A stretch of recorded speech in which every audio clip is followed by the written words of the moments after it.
Hello, this is Brookings Rail Watch, and today I went back to the Huron shops to see all of the new repainting that has been going on there recently. There have been two repaint projects going on this spring.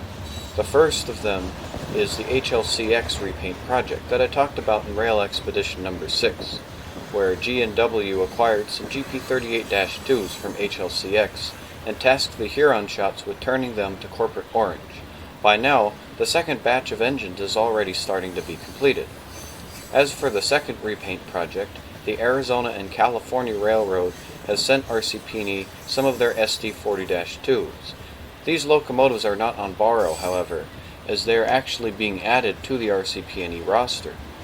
There are 5 of them that I am aware of, and one of them is already done and on the rails, RCP&E 3999, but I'll make a more in-depth video about this later down the line.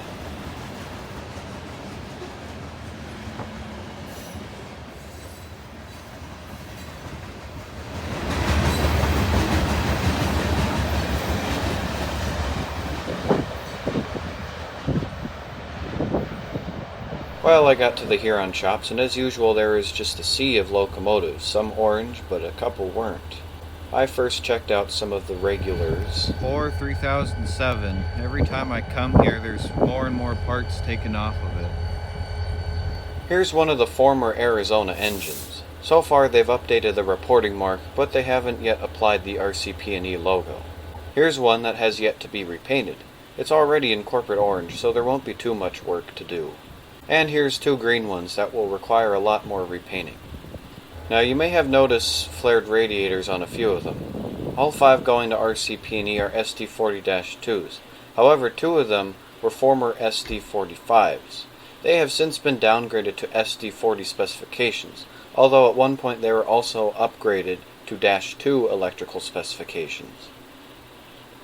As for the HLCX project, there appear to be at least 3 that haven't been repainted yet.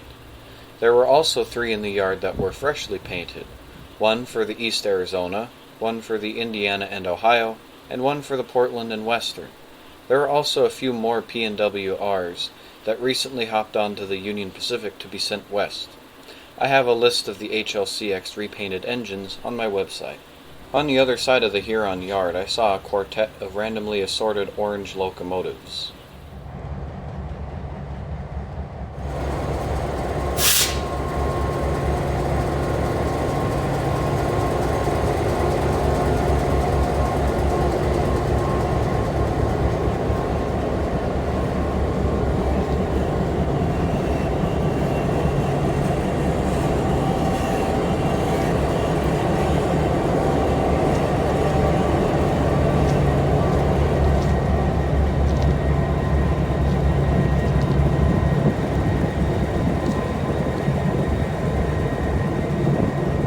I continued west down the tracks and found a metal scrapyard. There I spotted 2 familiar locomotives that I had seen during my first visit to Huron last year. I found an open gate and wandered in.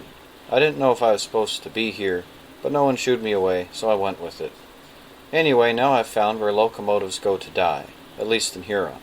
3459 was involved in a train wreck near New Underwood, South Dakota in 2019, but I don't know what happened to 3483. As for Rusty Blue here, I don't think it's getting scrapped, and my guess is that it was just used to haul the trash in. At West Side Switch Huron, I spotted a stationary train, and it contained one of the new RCP&E engines I mentioned earlier.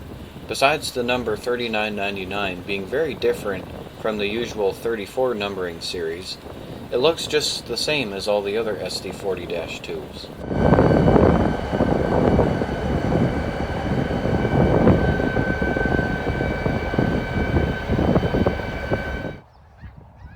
North of Wolsey, South Dakota, here comes a single BNSF engine.